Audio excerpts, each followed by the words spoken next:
Hello friends, स्वागत है आपके अपने YouTube channel creation bye Ramesh पर।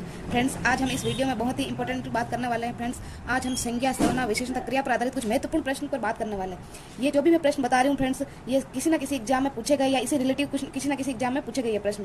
तो इस क्लास को, इस वीडियो को अंत तक जरूर देखें, क्योंकि लास्ट में बहुत ही इंपॉर्टेंट क्वेश्चन बताने जा रही हूँ। तो पहला आइए देखते हैं, हमारा पहला क्वेश्चन इसमें हो जाएगा, किसी व्यक्ति या वस्तु के नाम का बोध कराने वाले शब्द कहलाते हैं। इसमें पहला हो जाएगा नामवाची, बी हो जाएगा संज्ञा, सी हो जाएगा नामधारी, डी हो जाएगा विशेषण। नामवाची इसमें नामवाची नहीं होगा, इसमें नामधारी भी नहीं होगा, इसमें विशेषण भी नहीं होगा, इसमें संज्ञा होगा, क्योंकि किसी भी वस्तु या किसी भी व्यक्ति या वस्तु के नाम बोध, जिसका भी वो नाम का बोध कराते हैं, वो शब्द संज्ञा कहलाते हैं। किसी व्यक्ति, वस्तु, स्थान आदि का जो भी बोध कराते हैं उसे हम संज्ञा कहते हैं। इसका पहले का हमारा राइट आंसर हो जाएगा संज्ञा। पहले का आंसर क्या हो जाएगा? बी हो जाएगा। तो दूसरा प्रश्न हो जाएगा, संज्ञा का प्रकार नहीं है, इनमें से कौन सा संज्ञा का प्रकार नहीं है वो हमें बताना है। पहला हो जाएगा व्यक्तिवाचक, दूसरा हो जाएगा जातिवाचक, तीसरा हो जाएगा भाववाचक और इसमें चौथा हो जाएगा देशवाचक। तो फ्रेंड्स, इसमें व्यक्तिवाचक संज्ञा तो होती है, तो संज्ञा का प्रकार है। जातिवाचक भी संज्ञा होती है, भाववाचक भी संज्ञा होती है, लेकिन देशवाचक कोई संज्ञा नहीं होती है। तो हमारा आंसर क्या हो जाएगा? हमारा आंसर डी हो जाएगा। तीसरा क्वेश्चन हम देखते हैं, मधुर विशेषण से बनी भाववाचक संज्ञा है। इनमें से मधुर विशेषण से बनी भाववाचक संज्ञा कौन सी है हम देखते हैं। पहला हो जाएगा माधुर्य, दूसरा हो जाएगा मधुरिमा, तीसरा हो जाएगा माधुरी और डी हो जाएगा मधुरता। हम भाववाचक संज्ञा उसे कहते हैं जिसमें किसी भी व्यक्ति, स्थान, वस्तु आदि के नाम को भाववाचक संज्ञा कहते हैं। जैसे भाववाचक संज्ञा में हो गया प्रेम, क्रोध, मिठास, वीरता, ईर्ष्या, ये सभी भाव के अंतर्गत आते हैं, जिसे भाववाचक संज्ञा कहते हैं। इसमें हम देखते हैं माधुर्य को पहले छोड़ते हैं, इसमें देखते हैं मधुरिमा। मधुरिमा कोई शब्द नहीं होता है, मधुरिमा कोई भाववाचक नहीं होता है। मधुर में कभी ताप प्रत्यय नहीं लगता है, मधुर में कभी ताप प्रत्यय नहीं लगता है, माधुरी कोई शब्द नहीं होता है। तो बचा इसमें माधुर्य। तो इसमें हमारा आंसर क्या हो जाएगा? मधुर का माधुर्य इसमें भाववाचक संज्ञा हो जाएगी। मधुर विशेषण से बनी भाववाचक संज्ञा क्या हो जाएगी? माधुर्य में यह प्रत्यय लगा हुआ है। मधुर मूल शब्द हो गया, इसमें मधुर मूल शब्द हो गया, उसमें यह प्रत्यय लगा है। यह प्रत्यय लगने पर पहले अक्षर में आ जुड़ जाता है, तो इसमें क्या बन जाएगा? ये माधुर्य बन जाएगा, माधुर्य शब्द बन जाएगा। इसमें चौथा क्वेश्चन हम देखते हैं, किस विकल्प के सभी शब्द क्रिया से बनी भाववाचक संज्ञा है। इसमें पहला हो जाएगा पढ़ाई लिखावट, बी हो जाएगा भलाई सजावट, सी हो जाएगा बुराई बनावट, डी हो जाएगा अच्छाई दिखावट। इसमें पहले भलाई और सजावट, भलाई भला से बनाए, भला विशेषण से बनाए भलाई शब्द, और सजावट इसमें क्रिया हो गया। ये तो क्रिया है, पर ये भलाई विशेषण से बनी भाववाचक संज्ञा। हमें क्या पूछ रहा है? क्रिया से बनी भाववाचक संज्ञा। इसमें सजावट तो क्रिया से बनी भाववाचक संज्ञा, लेकिन भलाई ये विशेषण से बनी भाववाचक संज्ञा है। और ये हो जाएगा बुराई, इसमें बुरा मूल शब्द है, इसमें ये बुरा ये विशेषण से बनी भाववाचक संज्ञा है। बनावट क्रिया से बनी भाववाचक संज्ञा है, बनावट तो क्रिया से बनी भाववाचक संज्ञा, लेकिन ये विशेषण से बनी भाववाचक संज्ञा है। आगे हो जाएगा अच्छाई, अच्छा, इसमें अच्छा गुण हो जाएगा, यह गुणवाचक विशेषण से, यानी ये भी गुणवाचक, ये भी विशेषण से बनी भाववाचक संज्ञा है। दिखावट दिखना, यह क्रिया से बनी भाववाचक संज्ञा है। इन तीनों में ये विशेषण से बनी भाववाचक है, ये बुराई ये भी विशेषण से बनी भाववाचक है, ये अच्छाई ये भी विशेषण से बनी भाववाचक है, और ये बनावट क्रिया से बनी भाववाचक है, सजावट क्रिया से बनी भाववाचक है, दिखावट क्रिया से बनी भाववाचक है। इन तीनों में एक विशेषण से बनी भाववाचक संज्ञा और दूसरी क्रिया से बनी भाववाचक संज्ञा, पर हमें पूछ क्या रहा है? क्रिया से बनी भाववाचक संज्ञा। हमें सभी क्रिया से बनी भाववाचक संज्ञा ढूंढनी है। तो इसमें पढ़ाई से पढ़ना हो जाएगा, पढ़ना मूल शब्द क्रिया हो जाएगी, लिखावट से लिखना मूल शब्द लिखना क्रिया हो जाएगी। तो ये दोनों हमारे किसके अंतर्गत? ये क्रिया से बनी भाववाचक संज्ञा हो जाएगी, क्योंकि पढ़ना भी, पढ़ाई में पढ़ना क्रिया हो जाएगी, लिखावट में लिखना क्रिया हो जाएगी। तो ये हमारा विकल्प ए सही हो जाएगा। अगला क्वेश्चन हम देखते हैं, तुम्हें धोखा नहीं देना चाहिए था।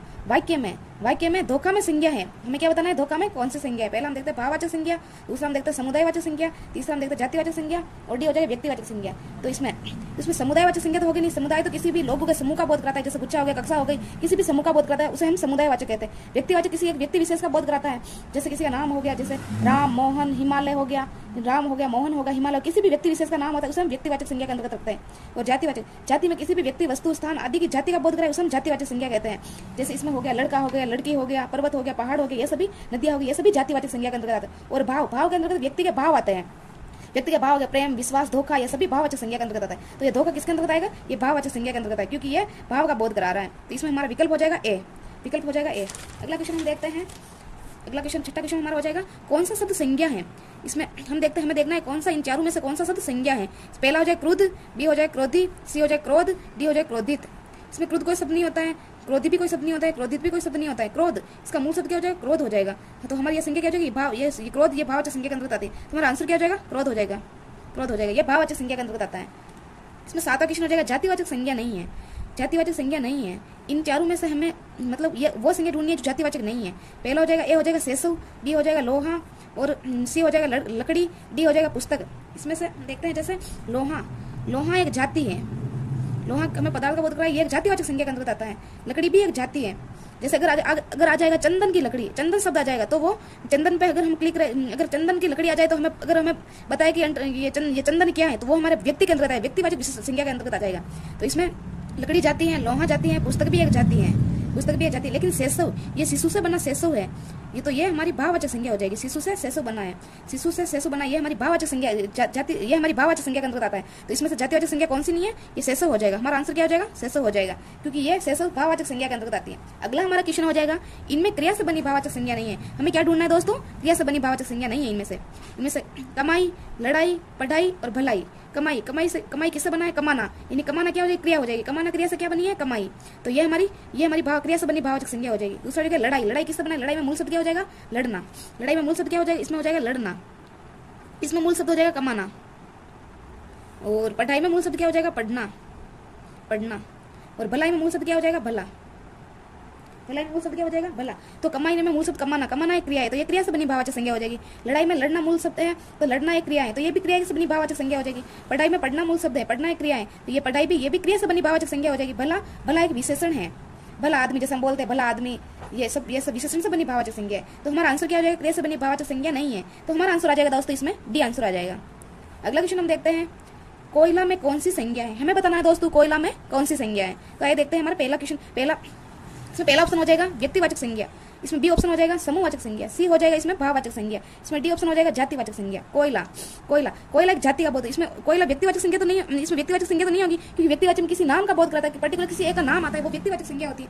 समूहवाचक भी हमें किसी भी समूह का बोध नहीं करा रहा है। समूहवाचक में तो कोई समूह होता है, जैसे पुलिस हो जाता है, छात्र हो जाते हैं, उसमें ये सब कक्षा हो जाती है, ये सभी समूहवाचक संज्ञा के अंतर्गत आती है। हमें यह कोयला समूह का बोध तो नहीं करा रहा है, कोयला भाववाचक, क्योंकि ये भाव तो है ही नहीं, कोयला भाववाचक, इसमें कोई भाव का बोध नहीं हो रहा है। भाव तो किसी व्यक्ति वस्तु स्थान के भाव के नाम को संज्ञा कहते हैं। तो इसमें भाववाचक संज्ञा वे होती है जो किसी के भाव का बोध कराती है, जिसमें हो जाएगा गुण हो जाएगा, जिसमें ईर्ष्या हो जाएगा, विश्वास हो जाएगा, धोखा हो जाएगा, ये सारी चीजें भाववाचक संज्ञा जो व्यक्ति के भाव का बोध कराती है।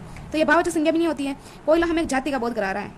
अगर नाम होता कोयला, केंद्र साइड कोयला है, कोई सा बिटुमिनस कोयला है, अगर ये कोयला का नाम होता तो हमें व्यक्तिवाचक संज्ञा के अंतर्गत आता। ये कोयला एक जाति का बोध कर रहा है, सिर्फ कोयला नाम आया तो ये एक जाति हो गई, तो हमारे आंसर क्या हो जाएगा, जातिवाचक हो जाएगा, क्योंकि कोयला एक जाति का बोध करा रहा है, तो ये जातिवाचक संज्ञा हो जाएगी। अगला दोस्तों हम देखते हैं, अगला क्वेश्चन हम देखते हैं, राम ने सुरेश के साथ मित्रता का निर्वाह किया, इसमें भाववाचक संज्ञा है। हमें इस वाक्य में भाववाचक संज्ञा बतानी है कि इस पूरे वाक्य में भाववाचक संज्ञा कौन सी है। पहला हो जाएगा राम हो जाएगा, बी हो जाएगा सुरेश, सी हो जाएगा निर्वाह, डी हो जाएगा मित्रता। तो इसमें राम तो एक संज्ञा हो जाएगी, राम व्यक्तिवाचक संज्ञा हो जाएगी, तो इसमें हमारा पहला आंसर तो गलत हो गया। वैसे भी सुरेश भी एक नाम आ रहा है, तो ये भी व्यक्तिवाचक संज्ञा हो जाएगी, क्योंकि व्यक्ति विशेष का नाम बता रहा है, तो ये भी हमारा ये भी गलत हो गया। निर्वाह में भी इसमें भी कोई भाववाचक संज्ञा नहीं है, क्योंकि ये कोई भाव का बोध नहीं करा रहा है। इसमें अगला आंसर डी हो जाएगा हमारा मित्रता, क्योंकि मित्र से बनी संज्ञा हो जाएगी मित्रता, ये भाव का बोध करा रहा है। मित्र एक संज्ञा है, इसमें ता प्रत्यय लगने पर भाववाचक संज्ञा बन जाती है मित्रता, ये हमारा भाव का बोध करा रहा है। तो इसमें हमारा आंसर क्या हो जाएगा, डी हो जाएगा मित्रता। अगला क्वेश्चन हम देखते हैं, सर्वनाम के कितने भेद होते हैं। दोस्तों ये क्वेश्चन क्या पूछ रहा है, सर्वनाम के कितने भेद होते हैं। तो सर्वनाम के 3, 4, 5, 6, इन सभी में से कितने भेद होते हैं सर्वनाम के 6 भेद होते हैं। सर्वनाम कितने भेद होते हैं, सर्वनाम के 6 भेद होते हैं।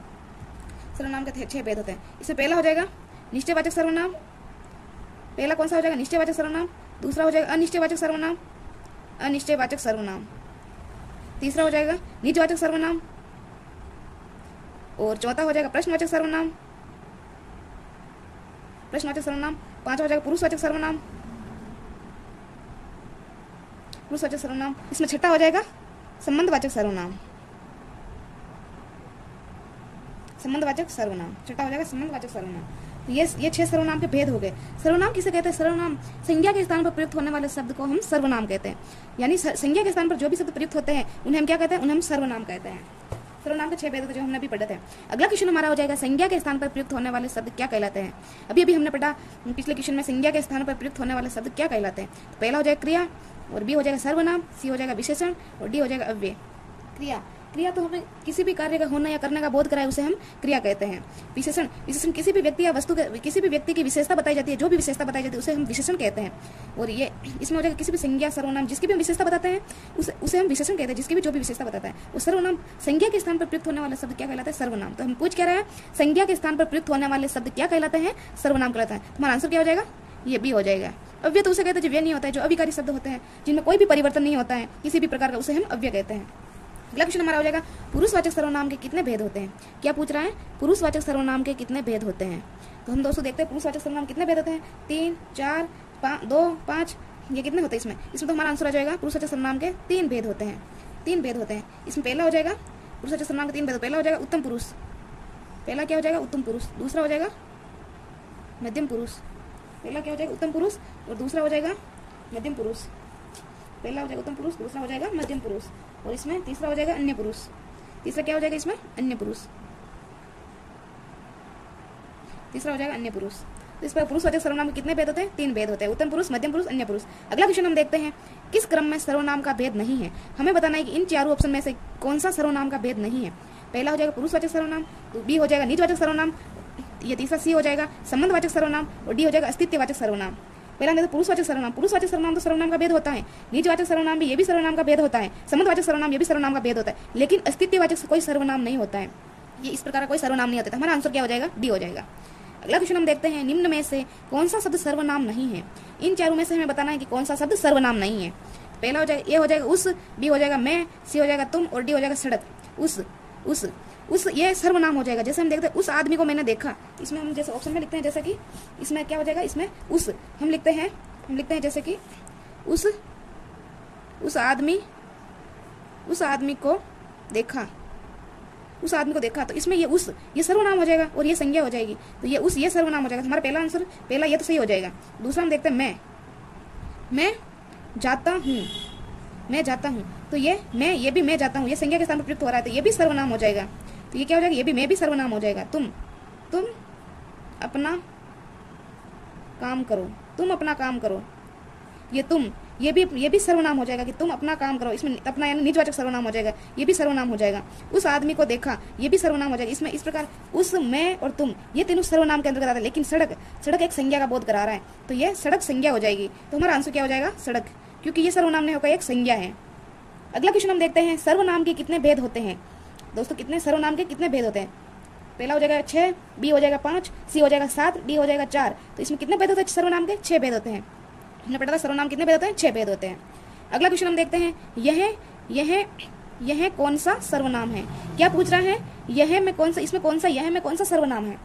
पहला हो जाएगा पुरुषवाचक सर्वनाम, दूसरा हो जाएगा निजवाचक सर्वनाम, और सी हो जाएगा निश्चयवाचक सर्वनाम, डी हो जाएगा संबंधवाचक सर्वनाम। पुरुषवाचक सर्वनाम तो हमें उसका बोध कराता है जिसके बारे में, पहला तो जो स्वयं के बारे में, जिसके बारे में कुछ कहा जाए, या जिसके बारे में कुछ बात की जाए, या किसी अन्य के बारे में कोई बात की जाए, तो वो पुरुषवाचक सर्वनाम के अंतर्गत आते हैं।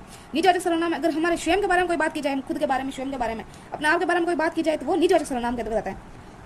और संबंधवाचक सर्वनाम उसे कहते हैं जो किसी भी समानता का बोध कराता है, किसी भी दो चीजों में, दो व्यक्तियों में समानता का बोध कराता है, उसे हम संबंधवाचक सर्वनाम कहते हैं। और निश्चयवाचक सर्वनाम उसे कहते हैं जो किसी निश्चितता का बोध कराता है, यहाँ पे क्या पूछ रहा है? यह कौन सा सर्वनाम? तो ये जैसे हम एक उदाहरण लिखते हैं, यह मेरा घर है,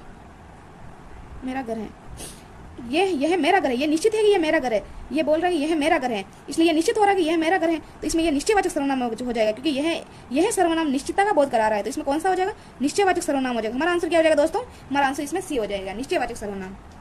अगला क्वेश्चन हम देखते हैं, यह पुस्तक वही है जो मेरे पाठ्यक्रम में है। वाक्य में निश्चयवाचक सर्वनाम शब्द कौन सा है? हमें इसमें कौन सा सर्वनाम बताना है? निश्चयवाचक सर्वनाम कौन सा है कि ये जो वाक्य दे रखा है, यह पुस्तक वही है जो मेरे पाठ्यक्रम में है, इसमें निश्चयवाचक सर्वनाम कौन सा हो जाएगा? जैसे पहला ऑप्शन हो जाएगा इसमें वही, बी हो जाएगा पुस्तक, सी हो जाएगा मेरे, डी हो जाएगा यह। इन सभी में निश्चयवाचक सर्वनाम कौन सा हो जाएगा? इसमें वही, ये निश्चयवाचक सर्वनाम के अंतर्गत नहीं आता है। इसमें जो पुस्तक एक संज्ञा है, ये भी निश्चयवाचक सर्वनाम के अंतर्गत नहीं आता है। मेरे, ये पुरुषवाचक सर्वनाम के उत्तम पुरुष में आता है, तो ये भी हमारा निश्चयवाचक सर्वनाम नहीं होता है, तो ये भी गलत हो गया। यह मैंने अभी बताया था कि यह आने पर संकेत तथा निश्चितता का बोध कराता है, तो वो निश्चयवाचक सर्वनाम हो जाएगा। तो इसमें हमारा आंसर क्या हो जाएगा दोस्तों? इसमें हमारा आंसर डी हो जाएगा, क्योंकि यह शब्द निश्चितता का बोध कराता है। अगला क्वेश्चन हम देखते हैं, जैसे कि अगला क्वेश्चन हम देखते हैं, किस क्रम में निजवाचक सर्वनाम नहीं है? हमें बताना है कि किस क्रम में, इनमें से किस क्रम में निजवाचक सर्वनाम नहीं है। पहला हो जाएगा वह अपना आप ही विद्यालय गया, इसमें बी ऑप्शन हो जाएगा मैं अपना काम स्वयं करता हूँ। इसमें सी ऑप्शन हो जाएगा किन किन का नाम सूची में नहीं आया, और इसमें चौथा ऑप्शन हो जाएगा वह स्वतः ही समझ जाएगा।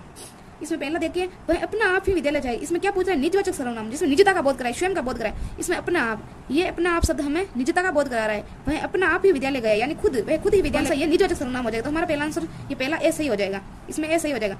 और दूसरा हो जाएगा मैं अपना काम स्वयं करता हूँ, इसमें क्या रहा है? स्वयं, ये भी निजता का बोध कराया था, तो इसमें दूसरा आंसर, दूसरा बी भी सही हो जाएगा, इसमें दूसरा ऑप्शन भी सही हो जाएगा। स्वयं आ रहा है यहाँ पे, मैं अपना काम स्वयं करता हूँ, तो ये भी दूसरा भी सही हो जाएगा। इसमें हो जाएगा किन किन का नाम सूची में नहीं आया। ये हम देखते हैं, जैसे चौथा देखते हैं, वह स्वतः समझ जाएगा, इसमें स्वतः ये स्वयं के लिए आया है, हमारे निजता के लिए आया, स्वयं के लिए आया, तो इसमें यह भी निजवाचक सर्वनाम के अंतर्गत आता है। तो हमारा सी हो जाएगा किन किन का नाम सूची में नहीं आया।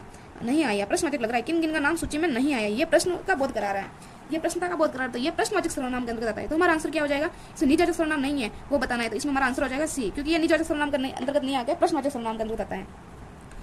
अगला क्वेश्चन हमारा हो जाएगा यह वह तुम आप, ये चारों क्या है। आइए देखते हैं कि ये यह वह तुम आप ये क्या है। ये क्रिया है, ये संज्ञा है, ये विशेषण है, ये सर्वनाम है। तो हम देखते हैं ये क्रिया तो ये नहीं है, क्योंकि क्रिया तो होती है पढ़ना, लिखना, उठना, बैठना, सोना, जागना, ये सभी क्रिया के अंतर्गत आता है। और संज्ञा किसी व्यक्ति, वस्तु, स्थान आदि के भाव को हम संज्ञा कहते हैं। आदि के नाम को हम बोध कराए उसे हम संज्ञा कहते हैं। विशेषण किसी भी संज्ञा सर्वनाम की जो भी विशेषता बताता है उसे हम विशेषण कहते हैं। तो हमारा ये भी नहीं होगा। सर्वनाम किसे कहते हैं, जो संज्ञा के स्थान पर प्रयुक्त होता है। जैसे राम आया, इसमें हम उदाहरण देते हैं, जैसे राम आया, इसमें राम एक संज्ञा है। राम क्या है, संज्ञा है। और हम राम आया, यहाँ पे राम आया, यहाँ पे संज्ञा लिख देखते हैं, यहाँ पे हम सर्वनाम का प्रयोग कर देते हैं। वह आया, यह गया, तुम जाओ, आप गए, तो इसमें ये राम के स्थान पर प्रयुक्त हो रहा है। तो ये मतलब ये वह, यह, तुम, ये सभी क्या हो जाएगा, ये सर्वनाम हो जाएगा। ये संज्ञा के स्थान पर प्रयुक्त हो रहे हैं तो ये सर्वनाम हो जाएगा। तो यह वह तुम आप ये सभी क्या हो जाएंगे, ये सभी सर्वनाम हो जाएगा। तो हमारा आंसर क्या हो जाएगा, डी हो जाएगा। अगला क्वेश्चन हमारा हो जाएगा कौन सा विकारी शब्द है, यानी इनमें से इन चारों में से हमें बताना है कि कौन सा विकारी है। तो इसमें पहला हो जाएगा दोस्तों क्रिया विशेषण, बी हो जाएगा विशेषण, सी हो जाएगा संबंध बोधक, डी हो जाएगा समुच्चय बोधक। और इसमें क्रिया विशेषण ये तो अव्यय है, यानी ये तो अविकारी शब्द है। संबंध बोधक ये भी अविकारी शब्द है। समुच्चय बोधक ये भी अविकारी शब्द है। तो हमारा विशेषण क्या हो जाएगा, ये विशेषण ये किसी संज्ञा सर्वनाम की विशेषता बताता है। ये विशेषण, इस विशेषण में परिवर्तन किया जा सकता है, लेकिन इन तीनों में कभी कोई परिवर्तन नहीं होता है, ये कभी नहीं बदलते। तो हमारा इसमें विकारी शब्द क्या हो जाएगा, इसमें विशेषण हो जाएगा, हमारा विकारी शब्द विशेषण हो जाएगा। तो क्रिया विशेषण जैसे हम जैसे इसका वाक्य प्रयोग करके देखते हैं, धीरे धीरे चलता है, धीरे धीरे चलता है। इसमें धीरे धीरे चलता है, इसमें धीरे धीरे क्या हो जाएगा, ये क्रिया हो जाएगी। ये क्रिया हो जाएगी चलता, धीरे धीरे क्या हो जाएगा विशेषण, यानी क्रिया चलता है कि विशेषता बता रहा है, कैसे चलता है, धीरे धीरे चलता है। तो हमारा ये क्रिया विशेषण हो जाएगा। जो ये धीरे धीरे, यहाँ पे धीरे धीरे ये चलता है, ये पुल्लिंग में आ जाएगा। अगर हम ये ले लेंगे धीरे धीरे चलती है, स्त्रीलिंग में ले ले तो भी ये धीरे धीरे चेंज नहीं होगा, इसमें कोई परिवर्तन नहीं आएगा। तो ये क्रिया विशेषण हो जाएगा, क्योंकि ये अविकारी शब्द है। और मैं पूछ क्या रहा विकारी शब्द जिसमें परिवर्तन किया जा सकता है, तो विशेषण में परिवर्तन किया जा सकता है। जैसे हम सी देखते हैं संबंध बोधक ये भी अव्यय है, क्योंकि संबंध ये समानता का बोध करा रहा है। जैसे हम देखते हैं कि राम छत के ऊपर बैठा है, राम छत के ऊपर बैठा है। इसमें राम छत के ऊपर बैठा है, इसमें छत के ऊपर, ये छत के ऊपर, राम और छत के बीच में, राम छत के और ऊपर के बीच में इनमें समानता का बोध हो रहा है। राम और छत के ऊपर इसमें समानता का बोध हो रहा है। बैठा है, ये इसका समानता का बोध करा रहा है। कहाँ बैठा, छत के ऊपर बैठा है, तो इसमें के ऊपर ये समानता का बोध करा रहा है। जो अगर यहाँ पे आ जाएगी लता छत के ऊपर बैठी है, राम छत के ऊपर बैठा है, इसमें अगर यहाँ पे पुल्लिंग की जगह स्त्रीलिंग ले तो भी ये के ऊपर ये नहीं बदलने वाला छत के ऊपर, तो ये संबंध बोधक अभी हो जाएगा, क्योंकि ये परिवर्तन नहीं होता है, तो ये भी अविकारी शब्द हो जाएगा। और समुच्चय बोधक ये भी समूह का बोध करा रहा है। इसमें समुच्चय बोधक ये भी एक अव्यय है, ये भी अव्यय का प्रकार है। इसमें भी कभी कोई परिवर्तन नहीं होता है। समुच्चय बोधक में जैसे हो गया किंतु, हो गया परंतु, हो गया और हो गया, ये सारे समुच्चय बोधक अव्यय के अंतर्गत आते हैं। ये सारे समुच्चय बोधक के अंतर्गत आते हैं। जैसे वह गया किंतु तुम गए किंतु वह नहीं गए, ये गया परंतु वह नहीं गया, राम और श्याम जयपुर गए। इसमें ये समुच्चय बोधक, ये किंतु परंतु, ये एक अव्यय प्रकार, ये इनमें कभी कोई परिवर्तन नहीं होता है। तो ये समुच्चय बोधक अव्यय के अंतर्गत, तो ये अविकारी शब्द है। और इस विशेषण, ये विशेषण विकारी शब्द है जिनमें परिवर्तन किया जा सकता है। विशेषण एक विकारी शब्द है, इसमें परिवर्तन होता है। जैसे विशेषण हो गया काला, जैसे आ गया काला कुत्ता, काली लड़की, इसमें काला कुत्ता, काली लड़की, काला लड़का, इसमें ये काला, काली, ये सब विशेषण है। तो इसमें इनका परिवर्तन हो रहा है, लिंग के अनुसार इनका परिवर्तन हो रहा है, तो ये विशेषण अब विकारी शब्द हो जाएगा। तो हमारा आंसर क्या हो जाएगा, बी हो जाएगा। अगला क्वेश्चन हम देखते हैं, मदन काली पतलून पहनकर खेलने आया। हमारा अगला क्वेश्चन क्या हो जाएगा, मदन काली पतलून पहनकर खेलने आया। इसमें विशेषण कौन सा है, इसमें हमें क्या बताना है, विशेषण। तो इसमें काली हो जाएगा, इसमें क्या विशेषण क्या हो जाएगा, काली होगा या पतलून होगा या मदन या खेलने, इनमें चारों में से हमें बताना है कि इनमें से विशेषण कौन सा है। तो इसमें देखते हैं जैसे मदन काली पतलून तो एक संज्ञा हो जाएगी, पतलून एक संज्ञा हो जाएगी। खेलना एक क्रिया हो जाएगी। मदन भी एक संज्ञा हो जाएगी। पतलून ये इसमें ये जातिवाचक संज्ञा हो जाएगी। मदन एक व्यक्तिवाचक संज्ञा हो जाएगी। खेलना हमारा क्रिया हो जाएगी। तो इसमें काली क्या हो जाएगा, काली विशेषण हो जाएगा, क्योंकि ये पतलून, मदन काली पतलून की विशेषता बता रहा है कि कैसी पतलून, काली पतलून, तो ये इसके विशेषता बता रहा है। तो हमारा आंसर क्या हो जाएगा, ए हो जाएगा, कि काली एक विशेषण है। तो इसमें आंसर ए हो जाएगा। अगला क्वेश्चन हम देखते हैं विशेषण किस शब्द की विशेषता बताते हैं। हमें क्या बताना है दोस्तों, विशेषण किस शब्द की विशेषता बताता है। इसमें बताता है संज्ञा की बताता है या सर्वनाम की, संज्ञा और सर्वनाम दोनों की या कारक की। विशेषण किसकी विशेषता बताता है, संज्ञा की विशेषता नहीं बताता है, क्योंकि संज्ञा की विशेषता बताने वाले शब्द को हम सर्वनाम कहते हैं, विशेषण नहीं कहते। संज्ञा की विशेषता बताने वाले शब्द को हम सर्वनाम कहते हैं, और सर्वनाम की विशेषता बताने वाले, संज्ञा और सर्वनाम दोनों की विशेषता बताने वाले को हम विशेषण कहते हैं। तो इसमें सर्वनाम, केवल सर्वनाम तो नहीं हो सकता, कारक नहीं है, कारक तो वैसे ही गलत है। तो इसमें क्या हो जाएगा, संज्ञा और सर्वनाम दोनों की विशेषता बताए उसे हम क्या कहते हैं, विशेषण कहते हैं। तो हमारा आंसर क्या हो जाएगा दोस्तों, इसमें सी हो जाएगा, क्योंकि ये विशेषण उसे कहते हैं जो संज्ञा और सर्वनाम दोनों की विशेषता बताता है। तो हमारा आंसर इसमें सी हो जाएगा। अगला क्वेश्चन हम देखते हैं, दोस्तों संज्ञा शब्द से बना विशेषण नहीं है, हमें इनमें से संज्ञा शब्द से बना विशेषण नहीं है, ये बताना कि कौन सा इसमें से संज्ञा शब्द से बना विशेषण नहीं है। तो पहला हो जाएगा लिखित, बी हो जाएगा दयालु, सी हो जाएगा सड़क छाप और डी हो जाएगा भूखा। डी हो जाएगा इसमें हम देखते हैं दयालु। दयालु किससे बना है? दयालु दया से बना है, दया से बना है दयालु। दया एक भाववाचक संज्ञा हो जाएगी, दया क्या हो जाएगी? भाववाचक संज्ञा हो जाएगी, दया भाववाचक संज्ञा हो जाएगी। भूखा, भूखा किससे बना है? भूख इसमें मूल शब्द हो गया, ये भी भाववाचक संज्ञा हो जाएगी। क्या हो जाएगी? भाववाचक संज्ञा हो जाएगी, भाववाचक संज्ञा हो जाएगी। दयालु में दया मूल शब्द हो गया और ये भाववाचक संज्ञा के अंतर्गत आता है। भूखा में भूख हो गया, भूख भाववाचक संज्ञा के अंतर्गत आ जाएगा। और इसमें क्या है? सड़क छाप, सड़क क्या हो जाएगी? सड़क, ये सड़क छाप, ये सड़क छाप, सड़क छाप ये भी संज्ञा हो जाएगी। ये क्या हो जाएगी? ये भी संज्ञा के अंतर्गत आता है, ये भी संज्ञा के अंतर्गत आता है, ये भी हमारी संज्ञा हो जाएगी। भाववाचक ये भी संज्ञा हो जाएगी, ये भी संज्ञा हो जाएगी। लेकिन लिखित, लिखित में मूल शब्द क्या हो जाएगा? लिखना। लिखित में मूल शब्द क्या हो जाएगा? लिखना। लिखना जो कि एक क्रिया है, जो कि संज्ञा नहीं होगा, एक क्रिया है, तो हमारा आंसर क्या हो जाएगा? ए हो जाएगा। क्योंकि लिखित में मूल शब्द हो जाएगा लिखना, जो क्रिया के अंतर्गत है, ये संज्ञा नहीं है, इसमें लिखना एक क्रिया है, क्रिया से बनी, क्रिया से बना विशेषण है, ये क्रिया से बना विशेषण है। तो हमारा आंसर क्या हो जाएगा? ए। क्योंकि दयालु, दयालु दया सबसे, दया भाव से बना है, भूखा भूख भाव से बना है, और ये सड़क छाप, ये इसमें भी संज्ञा हो गई। तो जैसे हम बोलते सड़क छाप व्यक्ति, दयालु व्यक्ति, भूखा आदमी, ये सब हम ये सभी इन तीनों में से संज्ञा आ जाएगी। तो हमारा आंसर इसमें लिखना हो जाएगा, जैसे ये पहला हो जाएगा। अगला क्वेश्चन हम देखते हैं, गर्म दूध पीना लाभदायक होता है। गर्म दूध पीना लाभदायक होता है, लाभदायक, इनमें मैं कौन सा विशेषण है? गर्म दूध पीना लाभदायक होता है। इस वाक्य में हमें क्या बताना है? विशेषण बताना है। इस वाक्य में कौन सा शब्द में विशेषण है? कौन सा विशेषण है इसमें? जैसे हम देखते हैं इसमें कौन सा विशेषण है? संख्यावाचक विशेषण, गुणवाचक विशेषण, परिमाणवाचक विशेषण या सार्वनामिक विशेषण? इनमें हम देखना इसमें पहला हम देखते हैं संख्यावाचक विशेषण। गर्म दूध पीना लाभदायक है। क्या दोस्तों इसमें किसी संख्या का बोध हो रहा है? कोई संख्या दिख रही है क्या हमें? गर्म दूध पीना लाभदायक, इसमें हमें कोई संख्या तो दिख ही नहीं रही है, तो ये संख्यावाचक विशेषण तो नहीं हो जाएगा, ये तो पहले से गलत हो जाएगा। अगला हम देखते हैं गुणवाचक विशेषण। इसमें क्या किसी का गुण का बोध हो रहा है? इसमें पहला तो नहीं है क्योंकि इसमें संख्या का कोई बोध नहीं हो रहा है। अगला हम देखते हैं परिमाणवाचक विशेषण। परिमाण में किसी परिमाण का बोध कराया जाता है, जैसे माप तोल किसी मात्रा का बोध होता है, उसे हम परिमाणवाचक संख्या कहते हैं। इसमें किसी मात्रा का बोध भी नहीं हो रहा है। और सार्वनामिक विशेषण, जिसमें जो संख्या का तुरंत बाद आया और जो संज्ञा से पहले आकर संख्या की विशेषता बताए, उसे हम सार्वनामिक विशेषण कहते हैं। तो इसमें सार्वनामिक विशेषण तो कहीं दिख ही नहीं रहा है क्योंकि इसमें किसी की विशेषता नहीं बताई जा रही है।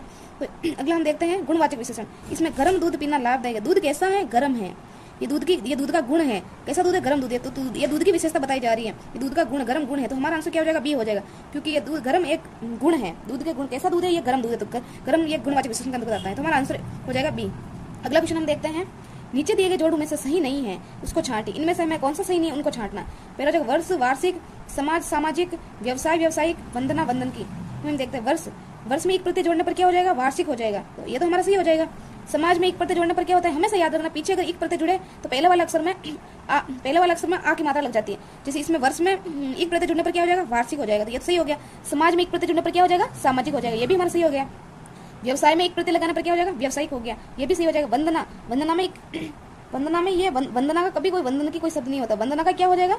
वंदनीय हो जाएगा। वंदना का शब्द क्या हो जाएगा? वंदनीय। वंदन की कोई शब्द नहीं होता, ये गलत। तुम्हारा आंसर क्या हो जाएगा दोस्तों? डी हो जाएगा। अगला क्वेश्चन हम देखते हैं, इनमें से भाववाचक संज्ञा से निर्मित विशेषण है। इनमें से हमें क्या बताना है दोस्तों? कौन सा भाववाचक संज्ञा से निर्मित विशेषण है? तो आइए देखते हैं। चलता, प्यारा, रंगीन, ऊंचा। इसमें चलता में मूल शब्द क्या है? चलना, चल या चलना। चलना मूल शब्द क्या हो जाएगा? चल, ये क्रिया हो जाएगी। और प्यारा में मूल शब्द क्या हो जाएगा? प्यार। ऊंचा में क्या हो जाएगा? ये ऊंचाई यानी ऊंचाई। ये रंगीन में मूल शब्द क्या हो जाएगा? रंगना। इसमें हमें क्या पूछ रहा है? भाववाचक संज्ञा से निर्मित विशेषण है, इनमें से हम पूछना है। जैसे भाववाचक संज्ञा से चलना, ये चलता, इसमें तो ये तो क्रिया से बना है। चलता चलना क्रिया से बना है। रंगीन रंगना क्रिया से बना है। ऊंचाई ऊंचा, ये ऊंचा भी इसमें क्या हो जाएगी? ये भी एक विशेषण है। ये ऊंचा, इसमें ऊंचा में कोई भाव का बोध नहीं करा रहा है। ये ऊंचा एक विशेषण है, गुणवाचक विशेषण के अंतर्गत आ जाएगा। ऊंचा, नीचा, लंबा, चौड़ा, आकार, कोई भी हमें आकार का बोध करेगा, गुणवाचक विशेषण के अंतर्गत आता है। तो इसमें भी कोई भाववाचक संज्ञा नहीं होगी। तो हमारा प्यारा में मूल शब्द क्या हो जाएगा दोस्तों? प्यार हो जाएगा। प्यारा मूल शब्द प्यार हो जाएगा। तो ये प्यार क्या हो जाएगा? प्यार भाव है, भाव का बोध करा रहा है। प्यार से बना विशेषण हो जाएगा प्यारा। तो हमारा आंसर क्या हो जाएगा? बी हो जाएगा, क्योंकि ये भाववाचक संज्ञा से निर्मित विशेषण है। प्यार हमारा प्यार हो जाएगा। अगला क्वेश्चन हम देखते हैं, पशु शब्द का विशेषण क्या है? पशु शब्द का विशेषण क्या है? इसमें हो जाएगा, पहला हो जाएगा पार्श्विक, बी हो जाएगा पशुत्व, सी हो जाएगा पशुता, डी हो जाएगा पशुपति। इसमें हम देखते हैं जैसे पशुत्व कोई शब्द नहीं होता है। पशुपति भी, इसमें पशुपति में कोई विशेषण नहीं है। और अगला हम देखते हैं पशुता में कभी ता प्रत्यय नहीं लगता है। अगला हम देखते हैं पार्श्विक, इसमें एक प्रत्यय लगा है। एक प्रत्यय लगने पर, पशु में एक प्रत्यय लगने पर क्या हो जाएगा? पार्श्विक हो जाएगा। प्रथम अक्षर इसमें आ में बदल जाएगा। तो इसमें ये सब मूल शब्द क्या हो जाएगा? पार्श्विक। पशु शब्द का विशेषण क्या हो जाएगा? पार्श्विक। तो हमारा आंसर क्या हो जाएगा? ए। हमारा आंसर क्या हो जाएगा फ्रेंड्स, इसमें ए हो जाएगा। अगला क्वेश्चन हम देखते हैं किस वाक्य में सार्वनामिक विशेषण है। हमें क्या बताना है दोस्तों, इनमें से कौन से वाक्य में सार्वनामिक विशेषण है। तो आइए देखते हैं, पहला हो जाएगा इसमें रैली में लाखों लोग पहुंचे, रैली में लाखों लोग पहुंचे, थोड़ा दूध लाया हूँ, थोड़ा दूध लाया हूँ, वह खंबा गिर गया। अगला देखते हैं राम अच्छा लड़का है। इनमें से पहला रैली में लाखों लोग पहुंचे, इसमें लाखों लोग, ये लाखों लोग है, ये हमें संख्या का बोध करा रहा है, इसमें संख्यावाचक विशेषण का बोध करा रहा है। और अगला हम देखते हैं थोड़ा दूध, ये थोड़ा दूध थोड़ा मात्रा का बोध करा रहा है, थोड़ा कम बहुत, ये थोड़ा कम कुछ, ये सब मात्रा का बोध करा रहा है, तो इसमें ये परिमाणवाचक विशेषण का अंतर्गत आता है। अगला देखते हैं राम अच्छा लड़का है, राम कैसा लड़का, अच्छा, ये राम की विशेषता बताई जा रही है, तो ये गुणवाचक विशेषण हो जाएगा। ये कौन सा विशेषण हो जाएगा, ये संख्यावाचक विशेषण हो जाएगा, संख्यावाचक विशेषण हो जाएगा, वो भी अनिश्चित संख्यावाचक विशेषण हो जाएगा, अनिश्चित संख्यावाचक विशेषण हो जाएगा। और थोड़ा दूध लाया हूँ, इसमें कौन सा हो जाएगा, इसमें परिमाणवाचक विशेषण हो जाएगा, क्योंकि ये हमें परिमाण का बोध करा रहा था, ये परिमाणवाचक विशेषण के अंतर्गत आता है। अगला हो जाएगा राम अच्छा लड़का है, राम कैसा लड़का है, राम अच्छा लड़का, ये राम की विशेषता बताई जा रही है, तो ये कौन सा हो जाएगा, राम के गुण की विशेषता बताई, ये गुणवाचक विशेषण के अंतर्गत आ जाएगा। ये किसके अंतर्गत आ जाएगा, गुणवाचक विशेषण के अंतर्गत आ जाएगा। ये हम अगला सी वाला हम देखते हैं, जैसे वह खंबा गिर गया, कौन सा खंबा, वह खंबा, ये सर्वनाम के तुरंत बाद संज्ञा आ रही है, वह खंबा, तो ये सार्वनामिक विशेषण हो जाएगा।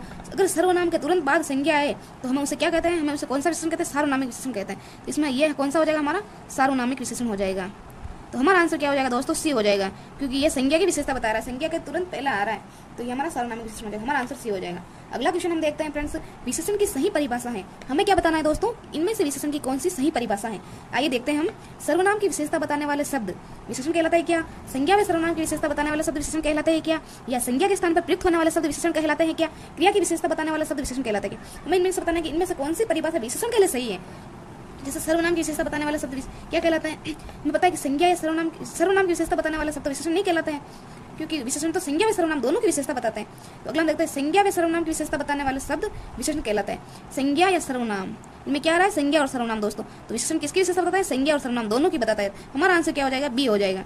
संज्ञा के स्थान पर प्रयुक्त होने वाला शब्द, संज्ञा के स्थान पर प्रयुक्त होने वाले शब्द को हम क्या कहते हैं, सर्वनाम कहते हैं। क्या कहते हैं दोस्तों, सर्वनाम कहते हैं। क्रिया की विशेषता बताने वाले शब्द को हम क्या, और क्रिया की विशेषता बताने वाले शब्द को हम क्या कहते हैं दोस्तों, क्रिया विशेषण कहते हैं। जो क्रिया की विशेषता बताता है उन्हें हम क्या कहते हैं दोस्तों, क्रिया विशेषण कहते हैं। तो हमारा इनमें आंसर हो जाएगा बी हो जाएगा। अगला क्वेश्चन हम देखते हैं, जिस विकारी शब्द के प्रयोग से हम किसी वस्तु के विषय में कुछ विधान करते हैं उसे कहते हैं, क्या करते हैं, कुछ भी विधान करते हैं। कि जिस विकारी शब्द के प्रयोग से हम किसी भी वस्तु के विषय में कुछ भी विधान करते हैं, कुछ भी विधान यानी कोई भी परिवर्तन करते हैं, तो उसे हम क्या कहते हैं, क्या संज्ञा कहते हैं, क्या सर्वनाम कहते हैं, क्या क्रिया कहते हैं, या विशेषण कहते हैं। संज्ञा तो दोस्तों किसी भी व्यक्ति, वस्तु, स्थान आदि के नाम का जो बोध कराए हमें, उसे हम संज्ञा कहते हैं, तो ये तो हो गई नहीं। सर्वनाम उसे कहते हैं जो संज्ञा के स्थान पर प्रयुक्त होने वाले शब्द को हम सर्वनाम कहते हैं। सर्वनाम तो संज्ञा के स्थान पर प्रयुक्त होते हैं, उन्हें हम सर्वनाम कहते हैं, तो ये भी नहीं होगा सर्वनाम भी। क्रिया को छोड़ते एक बार विशेषण देखते हैं। विशेषण किसे कहते हैं, जो संज्ञा व सर्वनाम दोनों की विशेषता बताए उसे हम विशेषण कहते हैं, तो ये भी हमारा नहीं होगा। क्रिया किसे कहते हैं दोस्तों, क्रिया किसे कहते हैं, इसे हम क्रिया कहते हैं। जैसे मतलब जिस विकारी शब्द के प्रयोग से हम किसी वस्तु के विषय में कुछ विधान करते हैं उसे हम क्या कहते हैं, उसे हम क्रिया कहते हैं। बचा हमारा क्रिया आंसर, तो इसमें हमारा आंसर क्या हो जाएगा दोस्तों, क्रिया हो जाएगा। अगला क्वेश्चन हम देखते हैं, क्रिया के निम्नलिखित में सकर्मक क्रिया कौन सी है। हमें क्या बताना है फ्रेंड्स, इनमें से सकर्मक क्रिया कौन सी है। तो आइए देखते हैं, पहला हो जाएगा हंसना, बी हो जाएगा रोना, सी हो जाएगा लिखना, डी हो जाएगा उठना। हम देखते हैं हंसना क्या, हंसना कोई सकर्मक क्रिया नहीं होते। हंसना में कोई कर्म नहीं जुड़ा, ये अकर्मक क्रिया हो जाएगी। हंसना क्या हो जाएगी, अकर्मक क्रिया हो जाएगी, क्योंकि हंसना में कोई कर्म नहीं है। क्या हंसना, कुछ नहीं है, कुछ आंसर नहीं मिल रहा है हमें। तो रोना में क्या रोना, तो ये भी इसमें भी कोई कर्म नहीं है, तो ये भी हमारी अकर्मक क्रिया हो जाएगी। उठना में हमें आंसर मिला क्या, उठना, इसमें भी कोई कर्म नहीं जुड़ा हुआ है, तो ये भी हमारी हो जाएगी अकर्मक क्रिया। अगला सी बचा हमारा लिखना। अगर हम कुछ भी लिखेंगे, कोई कुछ लिख रहा है, तो उसमें ये मतलब ये कुछ ना कुछ तो लिख रहा है, चाहे वो कुछ भी लिखो, अगर वो लिखने का अपना कर्म कर रहा है तो कुछ ना कुछ तो लिख रहा है, तो ये हमारी सकर्मक क्रिया हो जाएगी। इसमें लिखना कर्म छुपा हुआ, ये सकर्मक क्रिया हो जाएगी, क्योंकि वो लिख रहा है तो कुछ ना कुछ तो लिख रहा है। तो हंसना में कोई कर्म नहीं है, रोना में भी कोई कर्म नहीं है, उठना में भी कोई कर्म नहीं, ये तीनों हमारी अकर्मक क्रिया हो जाएगी और लिखना हमारी सकर्मक क्रिया हो जाएगी। तो हमारा आंसर क्या हो जाएगा दोस्तों, सी हो जाएगा। अगला क्वेश्चन हम देखते हैं, क्रिया के कितने प्रकार होते हैं। हम देखते हैं क्रिया के मूल रूप से कितने प्रकार होते हैं फ्रेंड्स, 4 होते हैं या 7 होते हैं या 5 होते हैं या 2 होते हैं। कितने होते हैं इनमें से, क्रिया के 2 प्रकार होते हैं दोस्तों। क्रिया के कितने प्रकार होते हैं, 2 प्रकार होते हैं, सकर्मक क्रिया और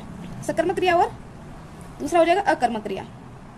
सकर्मक क्रिया और अकर्मक क्रिया, क्रिया के 2 प्रकार होते हैं। अगला क्वेश्चन हम देखते हैं फ्रेंड्स, जो क्रिया कर्म का बोध नहीं कराती, उससे हम क्या कहते हैं। क्या प्रेरणार्थक क्रिया कहते हैं, क्या संयुक्त क्रिया कहते हैं, या अकर्मक क्रिया कहते हैं, या सकर्मक क्रिया कहते हैं। तो हम क्या देखते हैं, प्रेरणार्थक क्रिया तो उसे कहते हैं जो किसी प्रेरणा का बोध कराए, किसी प्रेरणा मिले तो उसे हम प्रेरणार्थक क्रिया कहते हैं। और संयुक्त क्रिया उसे कहते हैं जिसमें संयुक्त क्रिया उसे कहते हैं जिसमें कर्म तो केवल एक और क्रिया दो जुड़ी हो, उसे हम संयुक्त क्रिया कहते हैं, तो ये भी नहीं हो सकता। और सकर्मक क्रिया उसमें कहते हैं जो जिसमें कर्म जुड़ा हो। इसमें तो हमें क्या पूछ रहा है, जो क्रिया कर्म का बोध नहीं कराती उसे हम क्या कहते हैं, बाकी सकर्मक क्रिया में जो कर्म सहित होती है उसे हम सकर्मक क्रिया कहते हैं, तो इसमें भी ये भी नहीं होगा। अकर्मक बचा हमारा क्या, अकर्मक क्रिया। अकर्मक नाम से पता चल रहा है, अकर्मक जिसमें कर्म नहीं हो उसे हम क्या कहते हैं, अकर्मक क्रिया। इसमें पूछ क्या रहा है दोस्तों, जो क्रिया कर्म का बोध नहीं कराती, यानी जिसमें कर्म नहीं होता है, वो कौन सी क्रिया कहलाती है, अकर्मक क्रिया कहलाती है। हमारा आंसर क्या हो जाएगा फ्रेंड्स, इसमें हमारा आंसर हो जाएगा सी। अगला क्वेश्चन हम देखते हैं, जैसे अकर्मक क्रिया के कितने भेद होते हैं। दोस्तों क्या पूछ रही है, अकर्मक क्रिया के कितने भेद होते हैं, क्या 3 भेद होते हैं, क्या 2 भेद होते हैं, या 4 भेद होते हैं, या 5 भेद होते हैं। तो अकर्मक क्रिया कितने भेद होते हैं दोस्तों, इसमें अकर्मक क्रिया के 2 भेद होते हैं। इसमें पहला हो जाएगा पूर्ण अकर्मक क्रिया, और पहला हो जाएगा पूर्ण अकर्मक क्रिया, और इसमें दूसरा हो जाएगा अपूर्ण अकर्मक क्रिया। अपूर्ण अकर्मक क्रिया, पहला पूर्ण हो जाएगा, दूसरा अपूर्ण अकर्मक क्रिया हो जाएगा। अगला क्वेश्चन हम देखते हैं, मोहन ने अविनाश को पढ़ाया वाक्य में कौन सी क्रिया है। हमें क्या बताना है दोस्तों, इस वाक्य में कौन सी क्रिया है, क्या प्रेरणात्मक क्रिया है, या संयुक्त क्रिया है, या अकर्मक क्रिया है, या सकर्मक क्रिया है। हम देखते हैं संयुक्त क्रिया। संयुक्त क्रिया तो उसे कहते हैं जो कर्म जिसमें कर्म तो एक आए लेकिन क्रिया 2 हो, उसे हम संयुक्त क्रिया कहते हैं। और सकर्मक क्रिया उसे कहते हैं जो कर्म सहित आए जिसमें कर्म मौजूद हो, उसे हम सकर्मक क्रिया कहते हैं। जिस इसमें हो जाएगा राम पुस्तक पढ़ता है, इसमें पढ़ना पुस्तक, इसमें क्या हो जाएगा, ये सकर्मक क्रिया हो जाएगी। संयुक्त क्रिया उसे कहते हैं जैसे इसमें हो जाएगा गीता पढ़ रही हैं, इसमें क्या हो जाएगा, गीता पढ़ रही हैं, तो इसमें गीता पढ़ रही है, गीता संज्ञा हो जाएगी, पढ़ना और रही, इसमें 2 क्रियाएं, इसमें क्या है 2 क्रियाएं, ये संयुक्त क्रिया, इसमें 2 क्रिया जुड़ी हुई थी, ये कौन सी हो जाएगी, संयुक्त क्रिया हो जाएगी। और अगला हम देखते हैं, इसमें अकर्मक क्रिया। अकर्मक क्रिया वो होती है जिसमें कर्म नहीं होता है, जिसे हम देखते हैं कि राम दौड़ता है, इसमें कोई कर्म नहीं जुड़ा है, क्या दौड़ता है, कोई आंसर नहीं आ रहा है, इसमें कोई कर्म नहीं जुड़ा, केवल संज्ञा और क्रिया है, तो इसमें कोई कर्म नहीं है, तो ये अकर्मक क्रिया के अंतर्गत आता है। अगला हम देखते हैं प्रेरणात्मक क्रिया। प्रेरणात्मक क्रिया उसे कहते हैं जो किसी की प्रेरणा का बोध कराए। जैसे हम देखते हैं जैसे मोहन ने अविनाश को पढ़ाया, वो स्वयं कार्य न करके किसी और से कार्य करवाता है, वो प्रेरणात्मक क्रिया के अंतर्गत आता है। तो इसमें आ जाएगा मोहन ने अविनाश को पढ़ाया, अविनाश ने खुद अपने आप से नहीं पढ़ा, उसको किसने पढ़ाया, मोहन ने पढ़ाया। तो हमारा आंसर क्या हो जाएगा इसमें फ्रेंड्स, ए हो जाएगा, इसमें प्रेरणात्मक क्रिया हो जाएगा। अगला क्वेश्चन हम देखते हैं, घोड़ा दौड़ रहा है वाक्य में क्रिया है। हमें क्या बताना है फ्रेंड्स, घोड़ा दौड़ रहा है, इस वाक्य में क्रिया कौन सी है। तो आइए देखते हैं, पहला हो जाएगा अकर्मक क्रिया, या सकर्मक क्रिया, या पूर्वकालिक क्रिया, या संयुक्त क्रिया। इन चारों में से कौन सी क्रिया हो जाएगी। जैसे हम देखते हैं सकर्मक क्रिया। सकर्मक क्रिया तो हमें अभी भी पढ़ा है दोस्तों। सकर्मक क्रिया उसे कहते हैं जिसमें कर्म हो, जिसमें कर्म मौजूद हो। जैसे मैं आपको उदाहरण बताती हूँ, मोहन ने दौड़ी, ये सकर्मक क्रिया। इसमें मोहन ने दौड़ी, मोहन ने क्या दौड़ी, दौड़ी, तो ये दौड़ हमारा क्या हो जाएगा, कर्म हो जाएगा, तो इसमें कर्म मौजूद है, ये सकर्मक क्रिया के अंतर्गत आता है। संयुक्त क्रिया भी हमने पढ़ा, संयुक्त क्रिया उसे कहते हैं जिसमें से वो कर्म के साथ कर्म एक हो और क्रिया 2 हो। जैसे मैं आपको बताती हूँ फ्रेंड्स, जैसे इसमें मैं आपको उदाहरण बताती हूँ, जैसे बालक घर जा रहा है, इसमें क्या उदाहरण है, बालक घर जा रहा है, इसमें क्या बालक क्या कर रहा है, घर जा रहा है, इसमें कर्म तो एक जुड़ा है घर, लेकिन इसमें क्या कर रहा है, बालक घर जा रहा है, तो इसमें जाना और रहा ये 2 क्रिया जुड़ी हुई है। इसमें कर्म तो एक है लेकिन क्रिया कितनी जुड़ी है, 2 क्रिया जुड़ी हुई है। जिसमें कर्म एक हो लेकिन क्रिया 2 हो, उसे हम क्या कहते हैं, संयुक्त क्रिया कहते हैं, तो ये संयुक्त क्रिया हो जाएगी। अगला हम देखते हैं जैसे पूर्वकालिक क्रिया। पूर्वकालिक क्रिया उसे कहते हैं जो पहले का काम समाप्त होने के बाद पुनः दूसरा काम शुरू किया जाता है, उसे हम पूर्वकालिक क्रिया कहते हैं। जैसे राम पढ़कर सो गया, राम ने पहले पढ़ाई की उसके बाद सोया, यानी पहले की क्रिया समाप्त करने के बाद दूसरी क्रिया संपन्न करना, उसे हम क्या कहते हैं, पूर्वकालिक क्रिया कहते हैं। अगला हमारा कौन सा बचा है, अकर्मक क्रिया। अकर्मक क्रिया उसे कहते हैं जिसमें कोई कर्म नहीं होता है। ये मैं पूछ क्या रहा है, घोड़ा दौड़ रहा है, घोड़ा क्या कर रहा है, दौड़, ये दौड़ना कोई कर्म नहीं है, इसमें कोई कर्म नहीं छुपा हुआ है, तो हमारा आंसर क्या हो जाएगा फ्रेंड्स, ए हो जाएगा, अकर्मक क्रिया। घोड़ा दौड़ रहा है, इसमें कौन सी क्रिया हो जाएगी, अकर्मक क्रिया हो जाएगी। अगला क्वेश्चन हम देखते हैं, संयुक्त क्रिया का उदाहरण कौन सा है। इन्होंने क्या बताना है कि संयुक्त क्रिया का उदाहरण कौन सा है। अभी मैंने पढ़ा संयुक्त क्रिया कौन सी होगी, जिसमें 2 क्रिया जुड़ी होगी। जिसमें कितनी क्रिया जुड़ी होगी, 2 क्रिया जुड़ी होगी, उसमें संयुक्त क्रिया होगी। जैसे हम उदाहरण देखते हैं, सीता पढ़ रही है, बच्चा सोता है, राम पढ़ता है, मोर नाचता है। इसे हम देखते हैं मोर नाचता है, नाचना कोई क्रिया नहीं होती, नाचना में कोई कर्म नहीं है, इसमें क्रिया तो जुड़ी हुई है नाचना, इसमें संज्ञा और क्रिया जुड़ी होगी, इसमें कोई कर्म नहीं जुड़ा होता, ये हमारी कौन सी हो जाएगी, ये अकर्मक क्रिया हो जाएगी।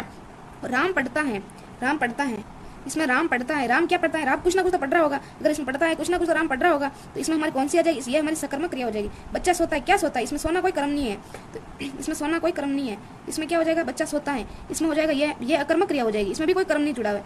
यह जगह सीता पढ़ रही है, इनमें कितनी क्रिया जुड़ी हुई है, पढ़ना और रही, इसमें 2 क्रिया जुड़ी हुई है। तुम्हारा आंसर क्या हो जाएगा फ्रेंड्स, ए हो जाएगा, क्योंकि इसमें संयुक्त क्रिया पूछ रहा है, संयुक्त क्रिया में 2 क्रिया होती है, जैसे पढ़ना और रही, पढ़ और रही, इसमें 2 क्रिया जुड़ी हुई है, हमारा आंसर क्या हो जाएगा, ए, जैसे संयुक्त क्रिया का उदाहरण हो जाएगा। अगला क्वेश्चन हम देखते हैं, जिस वाक्य में क्रिया का सीधा फल कर्ता पर पड़े उसे कहते हैं क्या कहते हैं दोस्तों, नाम धातु क्रिया कहते हैं, या पूर्वकालिक क्रिया कहते हैं, या कर्मक क्रिया कहते हैं, या सकर्मक क्रिया। पूछ कह रहा है जिस वाक्य में क्रिया का सीधा फल कर्ता पर पड़े उसे हम क्या कहते हैं, नाम धातु क्रिया। नाम धातु क्रिया उसे कहते हैं जो संज्ञा सर्वनाम विशेषण से निर्मित क्रिया को हम क्या कहते हैं, नाम धातु क्रिया कहते हैं। पूर्वकालिक क्रिया अभी हमने पढ़ा था दोस्तों, पूर्वकालिक क्रिया उसे कहते हैं जो पहले का काम समाप्त होने के बाद पुनः नया काम समाप्त करना, तो उसे हम क्या कहते हैं, पूर्वकालिक क्रिया कहते हैं। और अकर्मक क्रिया किसे कहते हैं, अकर्मक क्रिया जिसमें कोई कर्म नहीं हो उसे हम अकर्मक क्रिया कहते हैं। जिसका सीधा फल किसी कर्ता पर पड़े, जिसका कर्म तो मौजूद ना हो, सीधा फल क्या पड़े, कर्ता पर पड़े, उसे हम अकर्मक क्रिया कहते हैं। सकर्मक क्रिया उसे कहते हैं जिसका सीधा फल कर्म पर पड़े, जिसका सीधा फल मतलब सीधा फल किस पर पड़े, सीधा फल कर्म पर पड़े, इसमें सीधा फल कर्म पर पड़ता है। अकर्मक क्रिया उसे कहते हैं जिसका सीधा फल कर्ता पर पड़ता है। जैसे मोहन हंसता है, हंसता है, इसमें मोहन क्या हो गया, कर्ता, हंसना क्या हो गया, क्रिया। ये पूछ कह रहे हैं जिस वाक्य में क्रिया का सीधा फल कर्ता पर पड़े उसे हम क्या कहते हैं, इसमें क्रिया का सीधा फल, ये क्रिया होगी हंसना, इसका फल किसको पड़ा है, कर्ता के अनुसार क्रिया आ रही है, मोहन हंसता है, ये क्रिया किसके अनुसार आ रही है दोस्तों, कर्ता के अनुसार आ रही है। तो हमारा आंसर क्या हो जाएगा दोस्तों, अकर्मक क्रिया हो जाएगा, क्योंकि क्रिया का सीधा फल कर्ता पर पड़े उसे हम क्या कहते हैं, अकर्मक क्रिया कहते हैं। तो हमारा आंसर हो जाएगा इसमें सी। अगला क्वेश्चन हम देखते हैं, दो या दो से अधिक क्रियाएं मिलकर किस पूर्ण क्रिया को बनाती हैं। क्या पूछ रहा है क्वेश्चन, क्या पूछ रहा है दोस्तों हमें, दो या दो से अधिक क्रियाएं मिलकर किस पूर्ण क्रिया को बनाती हैं। क्या सकर्मक क्रिया होती है वो, क्या कर्मक क्रिया होती है, या संयुक्त क्रिया होती है, या प्रेरणात्मक क्रिया होती है। दो या दो से अधिक क्रिया अभी हमने पढ़ा था जिसमें दो क्रिया हो उसे हम क्या कहते हैं, दो या दो से अधिक क्रिया मिलकर किस पूर्ण क्रिया को बनाती है वो, जिसमें दो क्रिया होती है उसे हम क्या कहते हैं, सकर्मक क्रिया। तो जिसमें कर्म होता है वो जो कर्म सहित आती है उसे हम सकर्मक क्रिया कहते हैं। अकर्मक क्रिया उसे कहते हैं जिसमें कर्म नहीं होता है, जिसमें कर्म नहीं होता है उसे हम अकर्मक क्रिया कहते हैं। तो ये भी हमारा गलत हो गया। प्रेरणात्मक क्रिया उसे कहते हैं जिसमें हमें प्रेरणा का भाव छिपा हो उसे हम प्रेरणात्मक क्रिया कहते हैं। तो ये भी नहीं होगा, क्योंकि पूछ कह रहे हैं जिसमें दो या दो से अधिक क्रियाएं मिलती है मिलकर उसे पूर्ण क्रिया को बनाती है। तो संयुक्त क्रिया हमारा आंसर हो जाएगा, क्योंकि संयुक्त क्रिया में दो क्रियाएं मौजूद होती हैं, दो क्रियाएं मिलकर एक पूर्ण क्रिया को बनाती हैं। तो हमारा आंसर क्या हो जाएगा इसमें दोस्तों, सी हो जाएगा। ये वीडियो अगर अच्छा लगा हो तो प्लीज़ लाइक करें, शेयर करें।